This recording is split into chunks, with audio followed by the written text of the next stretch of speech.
অমুসলিম কিশোর তারা আজানকে ব্যঙ্গ করতেছে, আমাদের বাংলায় মুখ ভেঙ্গানো বলে আর কি। বেলাল রাদিয়াল্লাহু তাআলা আনহু আজান দিচ্ছেন, ওই বাচ্চাগুলো মুশরিক, তো ওরা আজানকে ব্যঙ্গ করতেছে, বিকৃতি করে ওরাও আজান দিচ্ছে। উদ্দেশ্য হচ্ছে আজানকে নিয়ে ঠাট্টা করা। উদ্দেশ্য কি? ঠাট্টা করা। ব্যাপারটা মনে কষ্ট পাওয়ার মতো ব্যাপার না? কিন্তু বিশ্বনবী ওইখানে দেখেন কি খুঁজলেন। বিশ্বনবী খেয়াল করলেন অমুসলিম কিশোরদের মধ্য থেকে একটা কিশোরের গলাটা বড় দরাজ গলা, কণ্ঠটা বড় সুন্দর। খেয়াল করে দেখলেন যে কিছু কিশোর বেলালের আজানকে ব্যঙ্গ করে, বিকৃতি করে, কিন্তু একজনের কণ্ঠ দেখতে পাচ্ছেন না এত দূরে, কিন্তু কণ্ঠটা বড় সুন্দর, দরাজ গলা। বিশ্বনবী সাহাবীদেরকে বললেন, ধরো, এগুলারে ধরো। সবগুলারে ধরে বিশ্বনবীর সামনে আনা হলো। ওরা হাঁটু গেড়ে বসলো। বিশ্বনবী বললেন, তোমাদের মধ্যে কে যেন ব্যঙ্গ করে আজান দিচ্ছিল, তার গলাটা বড় উঁচু, গলার বেসটা বড় মজবুত, মেলোডিয়াস, সুমধুর কণ্ঠ। কে? আবু মাহজুরা বলে, আমার বন্ধুরা সবাই আমার দিকে আঙ্গুল দেখায়, আমি পড়ে গেছি বিপদে। রাসূল সাল্লাল্লাহু আলাইহি ওয়াসাল্লাম বাকি অমুসলিম তরুণদেরকে ছেড়ে দিলেন, বললেন তোমরা যাও। এবার আবু মাহজুরারে পাইছে। আবু মাহজুরার চুলের মধ্যে হাত দিলেন বিশ্বনবী, মাথায় হাত দিয়ে বললেন, এবার আজান দাও দেখি। আবু মাহজুরা বলে, আমি তো আজান দিতে জানি না, কারণ আমি তো বেলালেরটা শুইনা দিছি, আমার তো মুখস্থ নাই, আমি তো আজান দিতে জানি না। বিষ্ণু বললেন, জানো না? তাহলে আসো, আমি তোমারে শিখাই দেই। সুবহানাল্লাহ পড়া। আবু মাহজুরা হাঁটু গেড়ে বসে, বিশ্বনবীর মোবারক হাত আবু মাহজুরার চুলের মধ্যে। বিশ্বনবী আজানের মুআল্লিম আবু মাহজুরাকে বলতেছে, ঠিক আছে, তোমারে শিখাই দিচ্ছি, আমি যা যা বলবো আমার সাথে সাথে বলো, পারবা? আবু মাহজুরা বলে, পারবো। বিশ্বনবী আজান দিচ্ছেন মাথায় হাত দিয়ে, আল্লাহু আকবার, আল্লাহু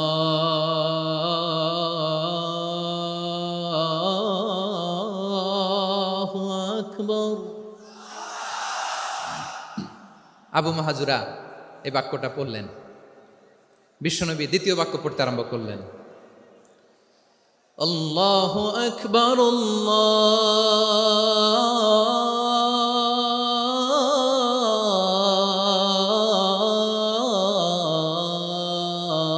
আল্লাহু আকবার। আবু মাহজুরা এই বাক্যটা বললেন। বিশ্বনবী আবু মাহজুরার মাথার মধ্যে হাত দিয়ে তৃতীয় বাক্য পড়লেন, আশহাদু আল্লা ইলাহা ইল্লাল্লাহ।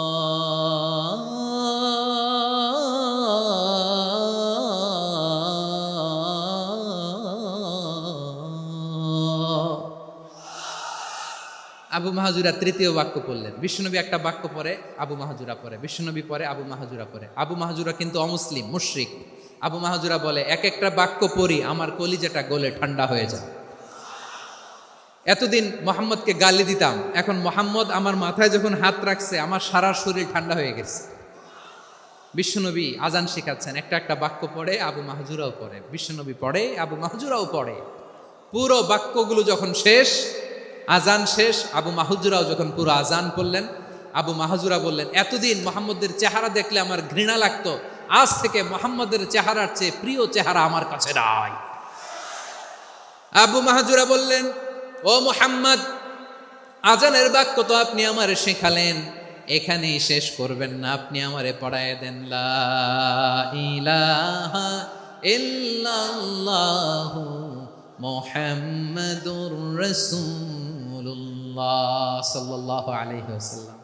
বিশ্বনবীর সাথে দাঁড়িয়ে উনি শাহাদা পড়ে মুসলমান হয়ে গেলেন। এবার আবু মাহজুরা বলে, ইয়া রাসূলুল্লাহ, ইয়া হাবিবাল্লাহ, আমি মুমিন হয়েছি, মুসলমান হয়েছি, আপনার কাছ থেকে আজান শিখার সৌভাগ্য আমি লাভ করেছি গো নবী। আমার কণ্ঠের বড় তারিফ করেছেন আপনি, আমার আজানকে আপনি পছন্দ করেছেন। একটা জিনিস আপনার কাছে চাই, আপনি আমাকে মক্কার মসজিদুল হারামের মুয়াজ্জিন হিসেবে অ্যাপয়েন্ট করে দে। বিষ্ণু ইসা ইসলাম বললেন, যাও আবু মাহজুরা, আমি তোমাকে পৃথিবীর শ্রেষ্ঠতম মসজিদ মক্কার মসজিদুল হারামের মুয়াজ্জিন হিসেবে অ্যাপয়েন্ট করে দিলাম। দেখছেন কিভাবে ট্যালেন্ট হান্টিং করতে হয়, কিভাবে হিউম্যান রিসোর্স, মানব সম্পদকে ব্যবহার করতে হয়। আসছিল আজানকে ভেঙ্গাইতে, আসছিল কেন? আজানকে ব্যঙ্গ করার জন্য, বিকৃত করার জন্য। আজানকে বিকৃত করতে যে ইসলামের সবচাইতে শ্রেষ্ঠ মসজিদের মুয়াজ্জিন হয়ে গেল। পড়েন সুবহানাল্লাহ।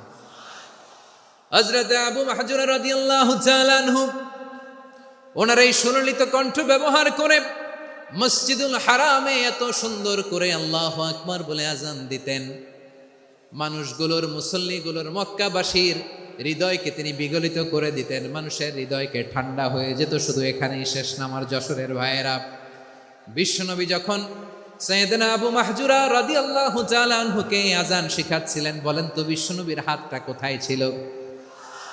আবু মাহজুরার মাথার সামনে, এই চুলের উপরে ছিল। আবু মাহজুরা ওই স্মৃতিটাকে ধারণ করবার জন্য, ওই স্মৃতিকে বহন করার জন্য বিশ্বনবীর মোবারক হাত আবু মাহজুরার কপালের চুলের যেই জায়গায় লেগেছে, মৃত্যুর আগের দিন পর্যন্ত আবু মাহজুরা মাথার ওই চুলে কোনোদিন ছুরি আর কামার লাগায় নাই, সেখানে কেচি লাগায় নাই, চুলের মধ্যে খুর লাগায় নাই। আবু মাহজুরা ডান দিকের চুল কাটতো, বাম দিকের চুল কাটতো, পেছনের চুল কাটতো, সামনের চুল কাটতো না। আবু মাহজুরা রাদিয়াল্লাহু তাআলা আনহুর সামনের চুলগুলো বড় হতে হতে যখন এত বড় হয়ে যায়, তিনি চুলগুলো পেঁচিয়ে মাথার মধ্যে রাখতেন, তারপরে তিনি পাগড়ি পরতেন। সবাই জিজ্ঞেস করতো, আবু মাহজুরা এটা আবার কেমন স্টাইল?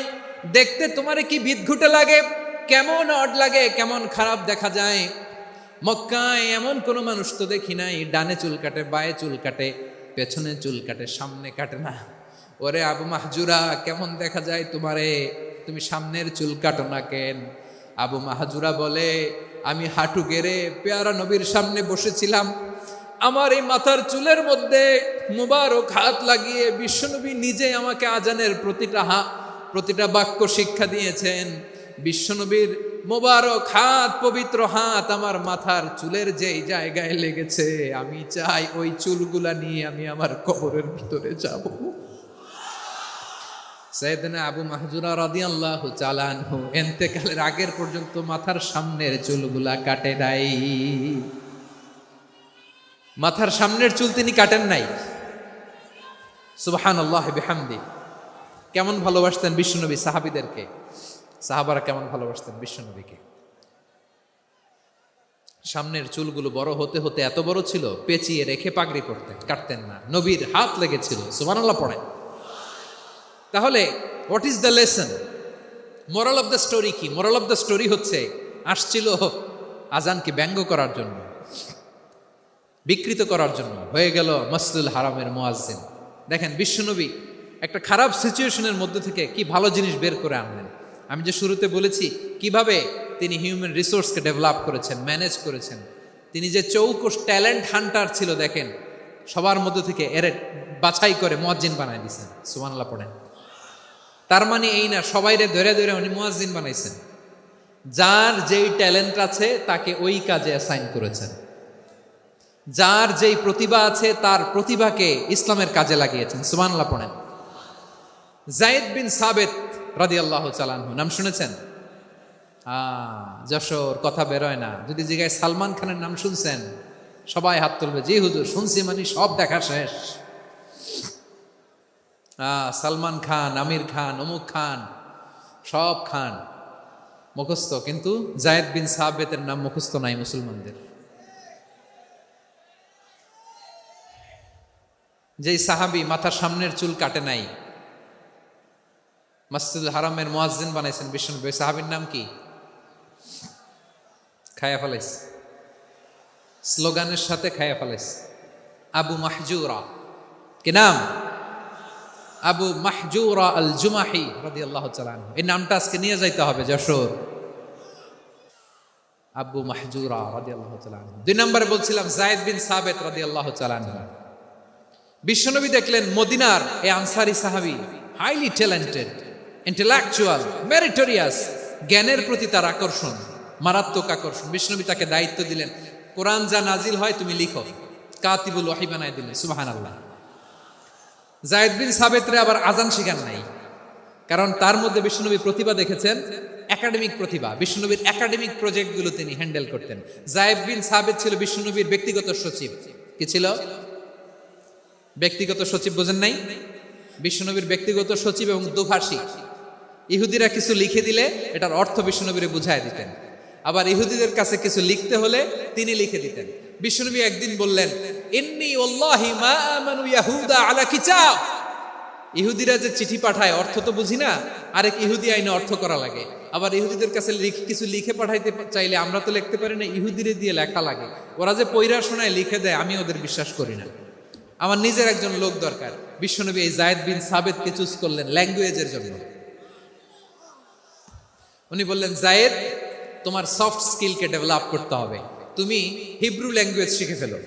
যায়েদ বিন সাবেত বলল, বিশ্বনবীর মোটিভেশন আর ইন্সপিরেশন পেয়ে আমি 15 দিনে ইহুদিদের এই হিব্রু ল্যাঙ্গুয়েজ শিখে ফেললাম।